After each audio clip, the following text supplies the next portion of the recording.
If you've ever heard the phrase, "you're not ugly, you're just poor," that doesn't apply in South Korea. It's no secret procedures in the US are dumb expensive, so beauty tourism has become increasingly popular.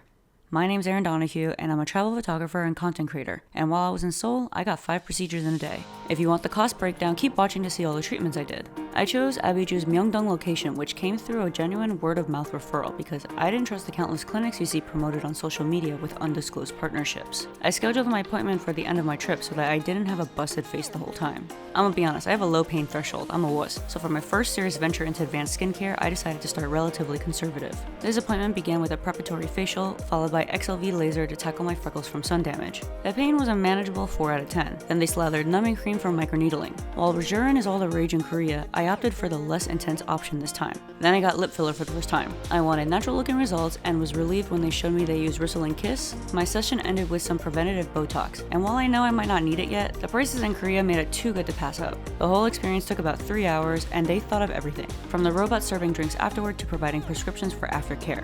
The coolest part is these services are tax refundable. While medical beauty treatments might steal the spotlight in Korea's beauty scene, let me share all the non-invasive pampering experiences I indulged in at a fraction of what it would have cost me in the US. The day after arriving, I went to Selnik to get a collagen facial. It's tucked away in Yongsan's The Prime apartment complex, just steps away from the train station. Next was getting a haircut at Eco Jardin. I hadn't cut my hair in a year because a simple haircut runs around $100 in New York City. Here I not only got a fresh cut but also a color analysis, helping me understand which tones work best for my complexion. My personal color is apparently summer light. A few days later, I also returned to Eco Jardin for a K-pop makeover. I wanted to see firsthand how Korean makeup artists would interpret my features and transform my look.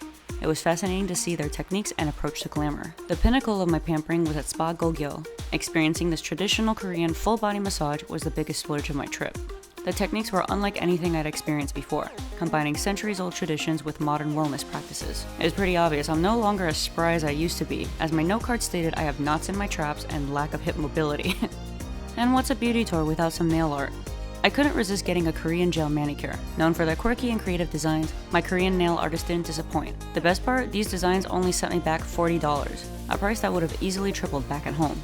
These experiences weren't just about beauty treatments, they were about discovering a different approach to self-care. Each service offered a unique glimpse into Korean beauty culture, proving that sometimes the best souvenirs aren't things you can pack in your suitcase. Even with Korea's relatively affordable beauty prices, not every treatment deserves a spot on your itinerary. After getting carried away and trying more services than I'd like to admit, I'm breaking down what I'd skip next time, and more importantly, what treatments actually deserve your time and money in the beauty capital of the world. First up is Spa Gogyo. While the traditional Korean massage experience was nice and relaxing, it was the biggest splurge of my trip indulgence-wise. Sure, it was luxurious, but there were other experiences I'd rather invest in next time. Then there was a K-pop makeover. Don't get me wrong, it was fun and surprisingly affordable at under $100, but it was purely for the novelty factor. In retrospect, I probably could have achieved similar results by following some YouTube tutorials. Still, I can't say I regret it entirely. It was a quintessential Korean experience, even if it's not something I'd repeat. The color analysis was another one-and-done experience. While I'm glad I finally know my personal colors and can use this knowledge as a baseline for future styling choices, it's not something I need to do again.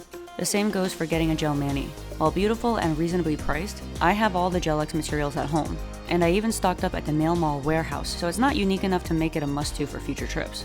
But it's not all about what I wouldn't do again. There are definitely services that have earned a spot on my must-revisit list. The first is the facial at Selnik. It was a great facial and massage all in one, and it's budget-friendly. While I tried Spa on Air for the Jimjil Bang experience, next time I'm excited to explore other locations for this quintessentially Korean form of relaxation. Obviously, I'll be going back to do more advanced skincare at a clinic, but I plan to visit a plastic surgeon's office so they can put me under for the more painful treatments. At the end of the day, Korea's beauty scene is like a massive buffet. It's tempting to try everything, but you'll probably enjoy the experience more if you choose wisely.